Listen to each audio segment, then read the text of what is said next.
So the Early Years Foundation Stage Safeguarding Reform Consultation response is now out, came out yesterday.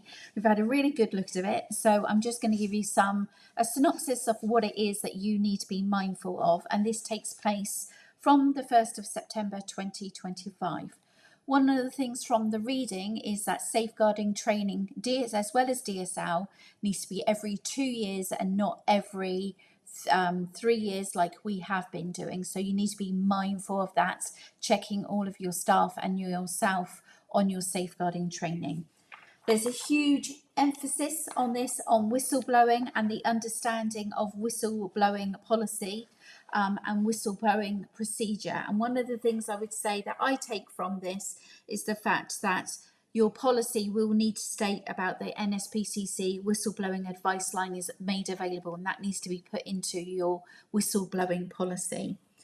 A number of things that I would say about first aid is one of the things is making sure that we already know that staff, if they're apprentices or volunteers, if they are, you can count them in ratio, the level below, if you are deemed that they are competent, that they only can be counted in ratio if they're deemed competent as long as they have a first aid qualification. So they must have their paediatric first aid.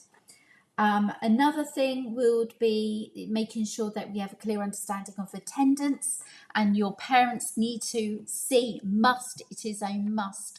Your parents must have access to your attendance policy, and making sure that you contact, if any child doesn't come in and you can't get hold of parents, that actually you contact the emergency contacts on their form.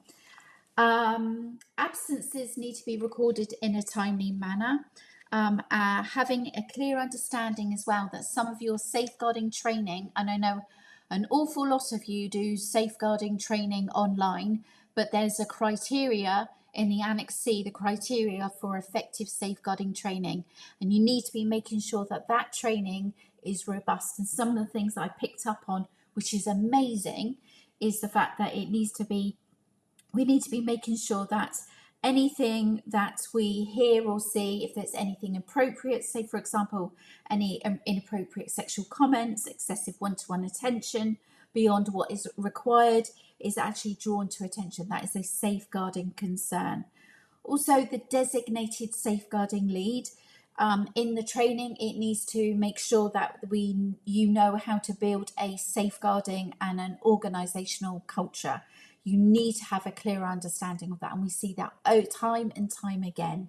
You need to how to ensure safer recruitment. So recruitment, when it comes to references, you are not allowed to, this is a must, you're not allowed to just take references from email addresses that you don't. So you can't have prettyprincess08@hotmail.com. It has to come from a company that person has worked for, and the references need to be from a line manager or the owner of whatever they're working at. It cannot be on the same level of that staff member.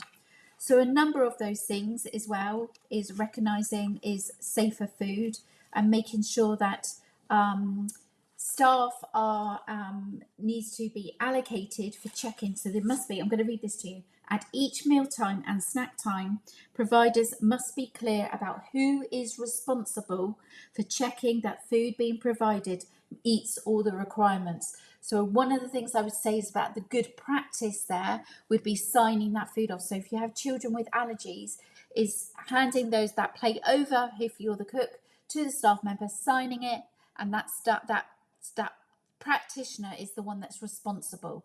Those, I would say, is really clear on that, and we're seeing this time and time again, is the fact that safer eating and all of those things around lunchtime, allergies get misunderstood, nobody takes responsibility and preferences. So you also need to be making sure that those are updated on a regular basis. If you want to find out more, you can go on to Department for Education and it'll be on there already, but it is stating that it is not starting until 1st of September 2025. But do me a favour, why not let's start it now? Best practice on safeguarding.